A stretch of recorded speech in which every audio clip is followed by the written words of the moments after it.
Now, I want to say something about this idea that people get, women get to a certain age and then they all of a sudden want a nice guy who they're, I suppose the idea is that they're going to walk all over them and they'll leave them for the first alpha guy they can find after that. There are no doubt women who never grow out of that behavior. I know women who never grow out of that behavior. I've coached women who clearly have not grown out of that behavior.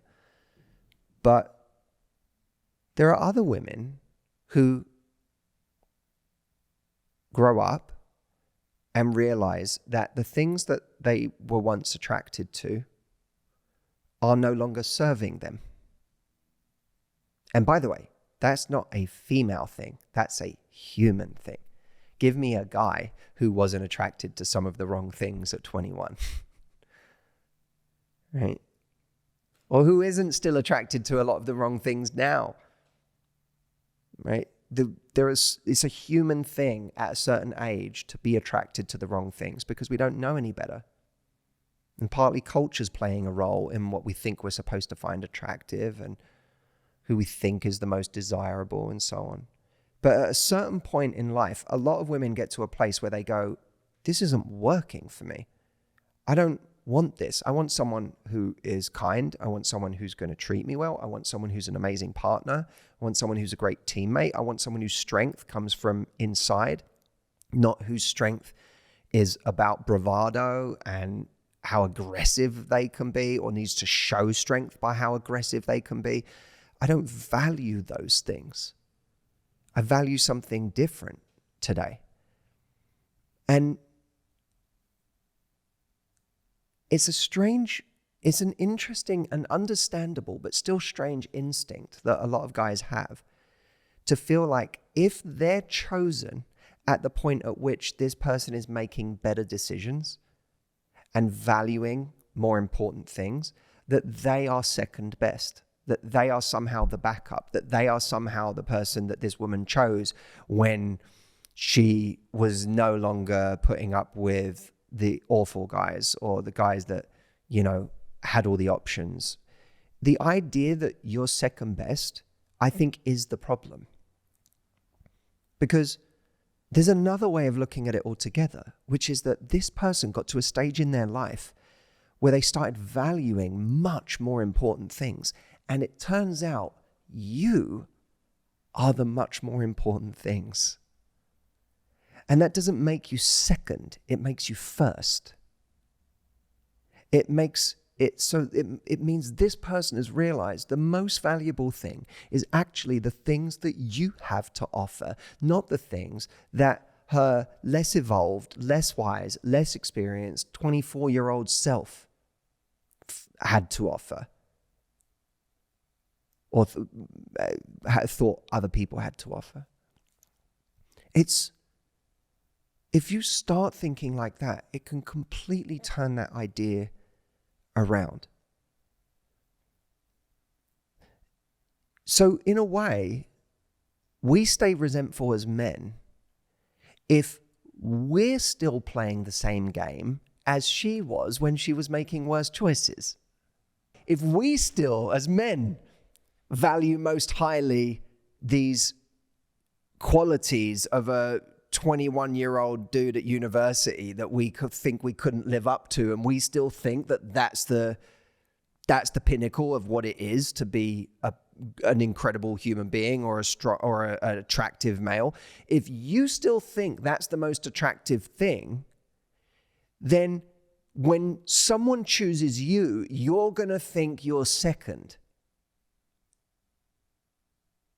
But if you've graduated from that, and you've started to think of other things as important, your strength of mind, your resilience, your ability to go and work hard and make things happen for yourself, your ability to be disciplined, the love that you give people, the compassion that you offer people and yourself, the way you treat your family, the way you show up for people you love, the curiosity you have about life, the passion you have for life. If you are valuing other things, then when someone starts to value you, you don't say, oh, you must be downgrading now.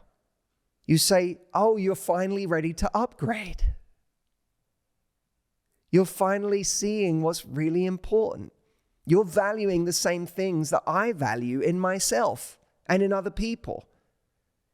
You don't feel second best, and therefore you don't have the resentment that I'm only being chosen because you couldn't get that bad boy that you really wanted.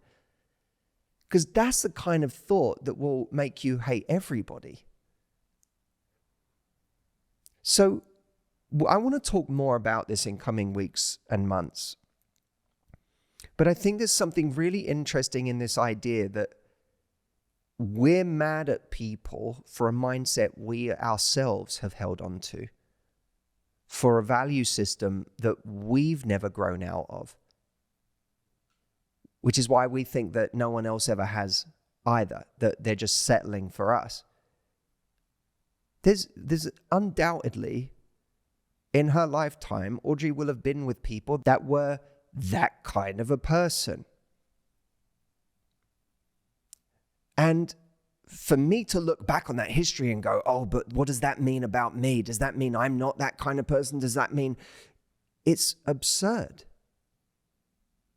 The things that I value about me today are the things that Audrey has grown to value in her life, because she's an incredible human being who has, as anyone who grows does, adjusted and adapted and evolved her version of what is valuable, of what is attractive.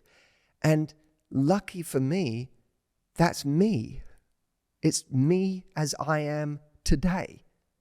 Why on earth would I ever want to compete with someone that 21-year-old Audrey was attracted to, that doesn't share my value system or any of the things that I think are important about what it is to be a man, what it is to be an attractive human, what it is to be a great partner? This is the mistake.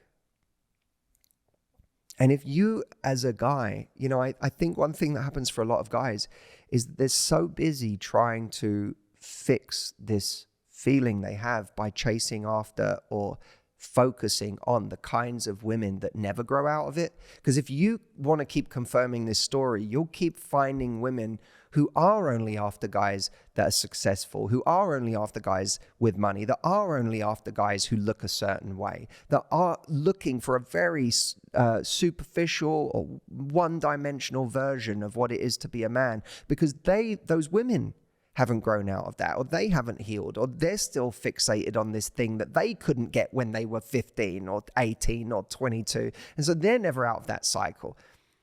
And if you keep looking for that person, you'll keep finding them, and they will keep rejecting you because that's what those people do.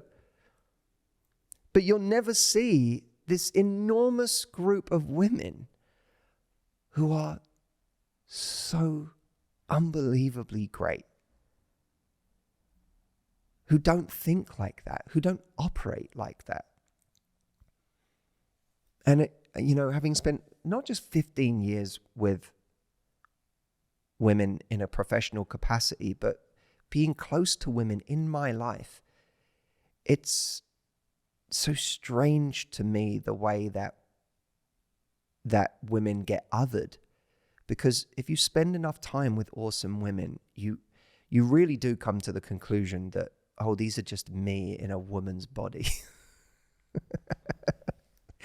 The idea that this is a different being from a different planet and it becomes farcical. I'm not someone who says there are zero differences between men and women, but the closer I get to women, the more I'm like, oh my God, we're really not that different at all. And actually, some of the things that I dislike in you are really the things I dislike in myself, and that we're not really different.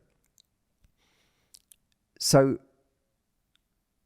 let's see how people respond to this episode. I'm curious what you think. If you're a man listening to this, know that I have no judgment towards you for any of the struggles that you have and the feelings of resentment that you have, because I understand them. I really do.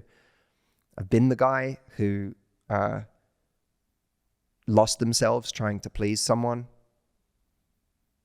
I've been the guy that sacrificed too much and then it didn't pay off anyway, and someone else was chosen and that person wasn't me. You know, I've been through all of that.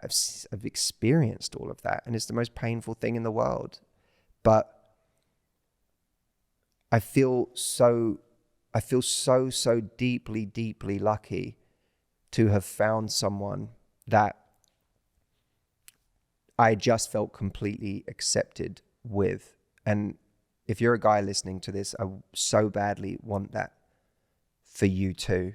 And I know that ultimately the only way that you can reliably get there, and hopefully like me, you can get there with the help of somebody, but regardless, the only way that you can reliably get there is by looking for people who don't fit the mold that you've created in the people that have hurt you in the past.